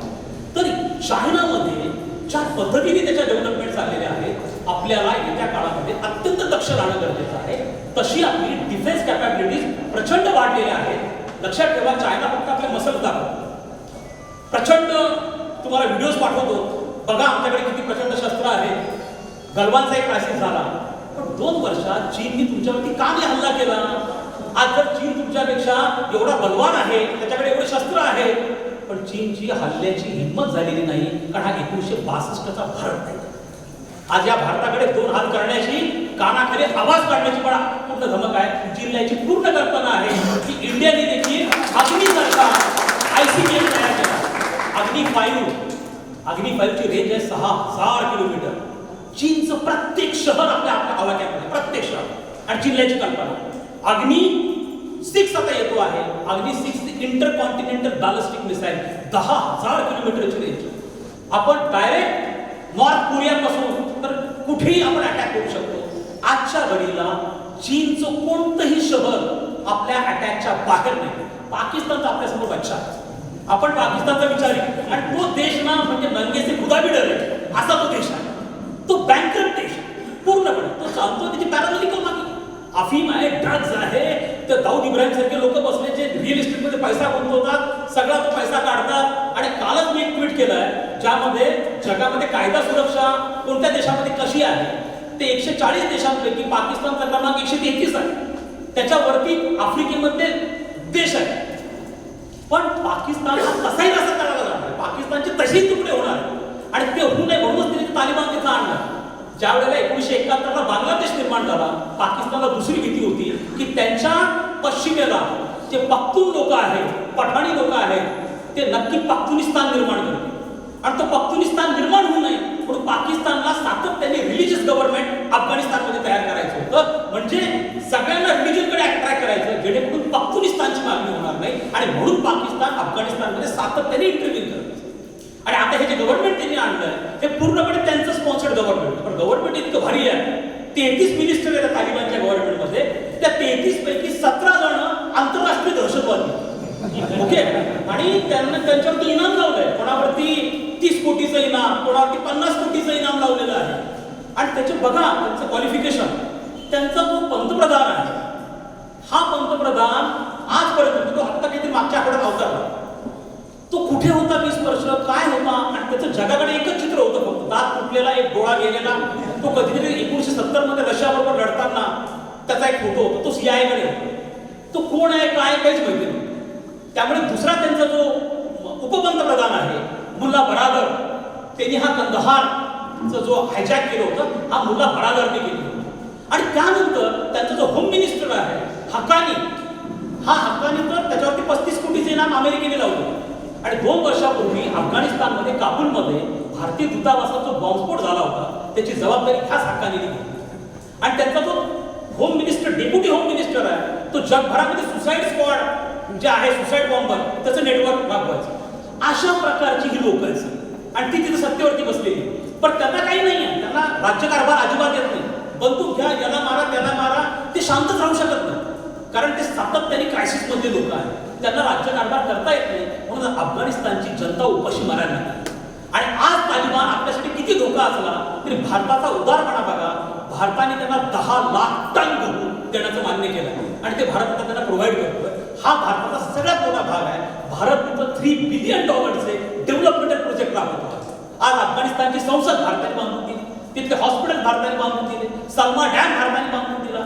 आज तिथल्या सगळ्या शाळा हजारो अफगाणी विद्यार्थी भारतात शिकतात आणि त्यांना भारतातच यायचं असतं, पण भारतामध्ये त्यांना सेफ्टी सिक्युरिटी सगळ्या गोष्टी मिळतात आणि त्यामुळे पाकिस्तान हा त्याच्या नशिबाने आणि कर्माने झाला.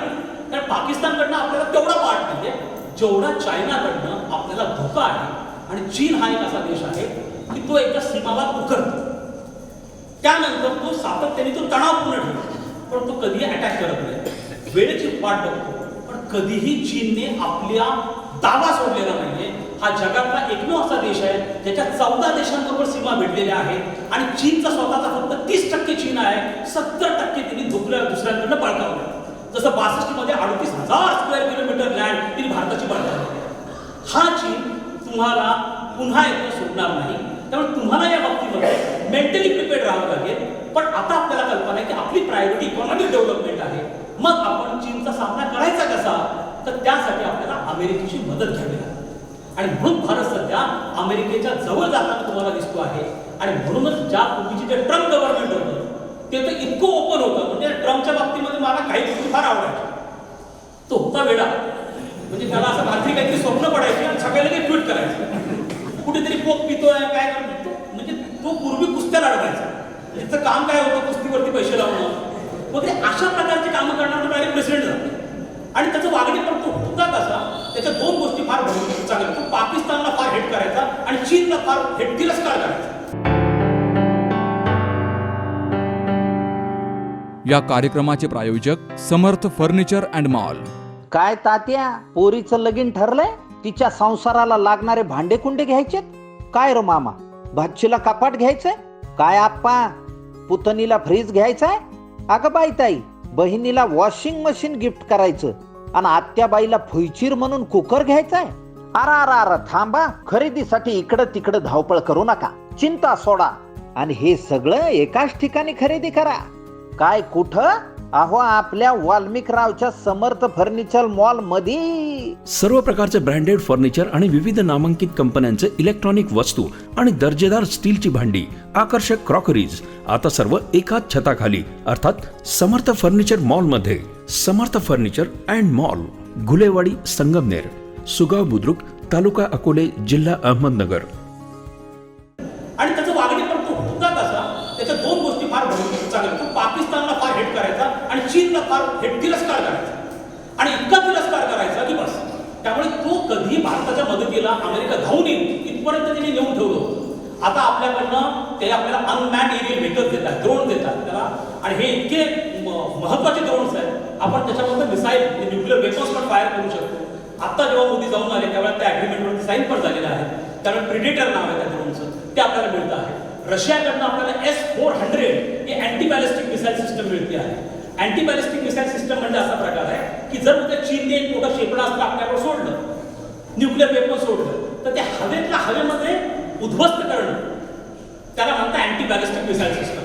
म्हणजे हे मिसाईल तिकडनं उडाल्यानंतर आपल्याकडनं पण एक मिसाईल उडणार आणि त्या हवेतच त्याला डिस्ट्रॉय करा. ओके, ही अँटी बॅलिस्टिक मिसाईल सिस्टम फार कमी लोकांकडे, फार कमी देशांकडे आहे. ती भारताने प्रोक्यूर केलेली आहे आणि अशी सिस्टम आता भारतामध्ये यायला तयार होते. त्यामुळे आपल्याला तशी चिंता करण्याची गरज नाही, कारण आपलं डिफेन्स प्रिपेअर्डनेस हे जबरदस्त आहे. आपण एकाच वेळेला फ्रान्स, इस्रायल, रशिया, अमेरिका या सगळ्यांकडनं आपण शस्त्रास्त्र हे आपली घेतो आहोत. फक्त आता येत्या काळामध्ये आपल्याला इतरांवरती विसंबून राहणं हे कमी करावं लागेल. आणि कोरोनाने तुम्हाला ते शिकवलेलं आहे. कोरोनाच्या काळामध्ये सगळ्यात मोठा धडा भारताला काय मिळाला असेल तर तो तुम्ही स्वतःच्या उत्पादन सुरू करा. आता फार्मास्युटिकल सेक्टरमध्ये तुमच्यापैकी काही फार्मास्युटिकल सेक्टरमध्ये असतील, तुम्हाला कल्पना असेल की फार्मास्युटिकल कोणते औषध बनवायला API लागतं, त्याला ऍक्टिव्ह फार्मास्युटिकल इन्ग्रेडियंट्स असं म्हणतात. त्याशिवाय तुमचं औषध बनू शकत नाही. तुम्ही डॉक्टरांकडे कोरोनाच्या काळात गेला, डॉक्टर म्हणतात व्हिटॅमिन B घ्या, व्हिटॅमिन C घ्या, व्हिटॅमिन E घ्या, मल्टीव्हिटॅमिन घ्या. भारत या मल्टीव्हिटॅमिन तोपर्यंत बनवू शकत नाही जोपर्यंत चीन तुम्हाला API देत नाही. पेनिसिलिन सारखं ड्रग 100% चीनकडनं आपल्याला मागून घ्यावा. हे लक्षात ठेवा की 2019 मध्ये आपण चीनकडनं $5 बिलियन देऊन 53 API विकत घेतले आणि त्याच्यावरती आज आपली औषध विक्री चालू आहे.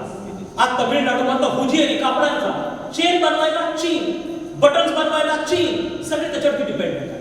पण कोरोनाने आपल्याला पूर्णपणे ज्याला आपण असं म्हणतो की आपण स्वतः सगळं केलं पाहिजे आहे, त्या दृष्टिकोनातून तयार केलं आहे आणि तेच आपल्याला पाहिजे आहे. म्हणून आपण आता एपीआय पार्ट्स हे सुरू केले आहे. म्हणजे आपणच नव्हतो तर अमेरिका पण चीनवरती डिपेंडेंट होता. अमेरिकेमध्ये प्रसिद्ध असणारा डाएट कोक हा जोपर्यंत चीन इन्ग्रेडियंट येते तोपर्यंत बनत नव्हता. ऍपल फोन प्रोडक्शन चायना, त्यांच्याकडे मायक्रोसॉफ्ट कॉम्प्युटर प्रोडक्शन चायना, अमेरिकेचा राष्ट्रीय ध्वज 100% प्रोडक्शन चायनाकडून. पण चायना काय करतो, भारताकडनं कापूस घेतो आणि ते कॉटन यार्न कपडे करून विकतो. आज बांगलादेश सेम करतो. तुम्ही युरोपमध्ये कधी कोणी गेला असाल तर युरोपच्या मॉलमध्ये हिंडा, मेड इन बांगलादेश तुम्हाला कपडे मिळतील. भारताच्या बेडशीट्स आणि पिलो कव्हर मिळतात. त्यामुळे आता आपल्याला संधी आहे, कारण जगाचा चीनवरती विश्वास उडालेला आहे. चीन हा धूर्त देश आहे. चीन हा लोकांना कर्ज देतो, त्यांना फसवतो आणि त्यांच्या जमिनीला आणतो. हे जगाला कळून चुकलं आहे आणि जगाला चीनचा नंतर धोका आणखी कळणार आहे. हे लोक त्यांच्या घरात बसून ज्या पद्धतीचे संशोधन करतायत, वटवाघळं असतील, तो पेंगुलिन असेल, हे काय काय प्रकारचे खातात त्याच्यावर संशोधन करतात आणि हे सगळे व्हायरस त्याच्याशी लीक होत आहे. जग आता चीन विषयी संशय बनलेला आहे. पण जगाला पर्याय पाहिजे आहे, ज्याला आपण म्हणतो अल्टरनेटिव्ह सप्लाय चेन. जगाला ही सप्लाय चेन पाहिजे. रॉ मटेरियल कुठे देणार? भारत ती जागा घेऊ शकतो. भारताकडे ते पोटेन्शियल आहे आणि म्हणूनच आत्मनिर्भर भारत, मेक इन इंडिया, त्याचप्रमाणे ज्या वेगवेगळ्या प्रकारच्या फ्लॅगशिप प्रोग्राम्स या आपल्या केल्या, त्यामागचं मुख्य उद्दिष्ट तेच आहे की पर्यायी चेन, सप्लाय चेन, पुरवठा साखळी हा भारत बनवू शकतो का? भारतामध्ये ते पोटेन्शियल आहे. प्रोव्हायडेड आपल्याला पुन्हा एकदा त्याच पद्धतीची युनिटी हे दाखवणं गरजेचं आहे. आणि कृपया आपण सगळे अत्यंत सकारात्मक भारताच्या प्रगतीविषयी तरी आपण कमालीचं सकारात्मक राहिलं पाहिजे आहे. कारण आपल्याला येणाऱ्या जनरेशनची चिंता आहे. लक्षात घ्या, आपलं तर जनरेशन ठीक झालं आहे, पण जो अपकमिंग आहे, यंगस्टर्स आहे, ज्यांना पुन्हा रोजगार मिळतो, यांना फॉरेन देशात जावं लागेल. त्यामुळे आपल्याला फॉरेन अफेअर्सवरती खूप मोठ्या प्रमाणावरती स्थान निर्माण करावं लागेल. आज भारताचा प्रभाव वाढतो. G20 पासून 28 मोठ्या संघटना आहेत जिची मेंबरशिप आज भारताकडे आहे. आज भारत त्याचा अजेंडा ठरवायला लागलेला आहे. ब्लॅक मनीचा इश्यू असो, टेररिझमचा इश्यू असो, क्लायमेट चेंजचा इश्यू असो, भारत जे म्हणतो ते जग ऐकतं आहे. अशा प्रकारची परिस्थिती ही निर्माण झाली, ही जस्ट सुरुवात आहे. मी असं म्हणतो, अजून 10 ते 15 वर्षांनंतर तुम्हाला यामधला फार मोठा कायापालट आणि परिवर्तन हे झालेलं दिसणार आहे. त्यामुळे या सगळ्या प्रगतीकडे मी अत्यंत सकारात्मक दृष्टिकोनातून पाहतो. पण शेवटी या गोष्टीकडे येईल की एक प्रकारचा विरोधाभास दोन संकल्पनांमध्ये आहे. एक आहे अधिकार आणि दुसरा आहे कर्तव्य. त्यामुळे आपण भारतीय आपल्या अधिकाराविषयी प्रचंड संवेदनशील, केअरफुल, पण आपण आपल्या कर्तव्याविषयी केअरफुली केअरलेस असतो. म्हणजे आपण जाणीवपूर्वक त्या गोष्टी करतो. भारतीय राज्यघटनेमध्ये देखील हाच प्रकार घडला. 26 जानेवारी 1950ला भारताची राज्यघटना आली. आपल्या राज्यघटनेमध्ये अधिकार होते. मग नंतर आपल्याकडे 1976ला कर्तव्य टाकले. ओके, त्यामुळे भारतीय जनता आपल्या कर्तव्याविषयी फारशी जागरूक नाही आहे. ते सातत्याने म्हणतात की मला गव्हर्नमेंटने काय दिलं. 4 फिंगर्स आपल्याकडे. त्यामुळे जोपर्यंत आपण स्वतःची प्रगती करत नाही, आपण स्वतःला डिसिप्लिन मध्ये आणत नाही, आपण स्वतःचे काही प्रिन्सिपल्स डेव्हलप करत नाही की नाही मी एकच टूथब्रश वापरणार पण मला तिथे एफडीआय नको आहे, मला माझ्या हेल्थमध्ये एफडीआय पाहिजे आहे, प्रायमरी एज्युकेशनमध्ये एफडीआय पाहिजे आहे, रुरल ॲग्रिकल्चरमध्ये एफडीआय पाहिजे आहे, तोपर्यंत हा निर्णय तुमचा माझा आहे. अरे आपण वापरतो म्हणून देत आहेत ना, आपण वेफर्स खातो म्हणून एफडीआय तिथे येऊ लागलेला आहे, साबण आपण 50 प्रकारचे वापरतो म्हणून एफडीआय तिथे येऊ लागलेला आहे. तो जर करायचा असेल तर तुम्हाला जाणीवपूर्वक निर्णय घ्यावे लागेल. आणि हे निर्णय होऊन जसं चीनची जनता, संपूर्ण जनता शासनाच्या पाठीशी उभी राहते, त्यांच्या कंपन्या शासनाच्या पाठीशी उभे राहतात, जेव्हा नॅशनल सिक्युरिटीचे प्रश्न निर्माण होतात, आपल्याला देखील आपण सीमेवर जाऊन लढू शकत नाही, पण आपण निदान एवढं तर करू शकतो की जो पैसा $1 बिलियन चीन आपल्याकडे घेऊन चाललेला आहे, काही प्रमाणात तो वाचवून आपण निदान इनडायरेक्टली अप्रत्यक्षपणे आपल्या सैन्यांना आपण मदत करत आहोत हे आपल्याला सांगणार. त्यामुळे अशा प्रकारचे निर्णय आपल्या सगळ्यांना घ्यावे लागतील आणि हाच एक पार्ट आहे भारताच्या इंटरनॅशनल प्रोफाईलचा. मला असं वाटतं की या बाबतीमधला एक ओपन डायलॉग हा सगळीकडे झाला पाहिजे आहे, त्याची चर्चा ही सगळीकडे झाली पाहिजे आहे. मी म्हणतो ते खरं नाहीये किंवा खरं आहे, या बाबतीमधली चर्चा डिबेट झाली पाहिजे आहे. या बाबतीमध्ये जोपर्यंत संवाद होत नाही, अमेरिकेमध्ये प्रत्येक गोष्टीसाठी सर्वे केले जातात. लोकांना काय वाटतं भारताने पाकिस्तानवर कसं राहावं लगेच सर्वे केला जातो. भारतात असे सर्वे केलेच जातात. लोकांना नेमकं काय वाटतं हे शासनापर्यंत पोहोचतच नाही. त्यामुळे आपल्याला या बाबतीमध्ये सजग जागरूक बनणं गरजेचं आहे. शेतकऱ्यांचे अत्यंत जिवाचे फर्टिलायझरची किंमत काय असावी हा देखील आंतरराष्ट्रीय राजकारणाचाच भाग आहे. त्यामुळे या बाबतीमध्ये आपण सजग असणं हे अत्यंत गरजेचं आहे. हाच मेसेज मला या प्लॅटफॉर्मवरनं आपल्या सगळ्यांना द्यायचा आहे. भारताच्या प्रगतीविषयी हे अत्यंत सकारात्मक आहे आणि मी तुम्हाला या बाबतीमध्ये जाणीवपूर्वक सांगेन की 5 ट्रिलियनचं गोल, जगातल्या 3ऱ्या क्रमांकाची इकॉनॉमी बनण्याचं गोल हे फारसं दूर नाही आहे. त्यामुळे तुमच्यातला उद्योजक हा जागृत करा. गव्हर्नमेंटच्या फायदा घेऊन आपण कुठेतरी नोकरी करण्यापेक्षा आपण किती लोकांना नोकरी देऊ शकतो अशा प्रकारची कॅपॅबिलिटी तुमच्या सगळ्यांमध्ये निर्माण करा. हाच एक मेसेज आजच्या या आनंदवंती व्याख्यानमालेच्या निमित्ताने मी आपल्या सगळ्यांना कम्युनिकेट करतो आणि मला ही संधी आयोजकांनी उपलब्ध करून दिली. भारताचं आंतरराष्ट्रीय क्षेत्रातलं स्थान, त्याचबरोबर अर्थव्यवस्था ती कोणत्या दिशेने जाती आहे या सगळ्या बाबतीमध्ये चर्चा आज करण्याची हा व्यासपीठ मला उपलब्ध करून दिला त्याबद्दल मी आपल्या सगळ्यांचा अत्यंत मनपूर्वक आभार. धन्यवाद.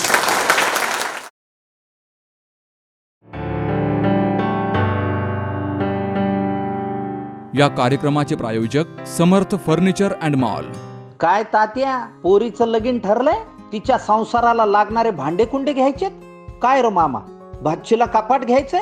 काय आप्पा, पुतणीला फ्रीज घ्यायचाय?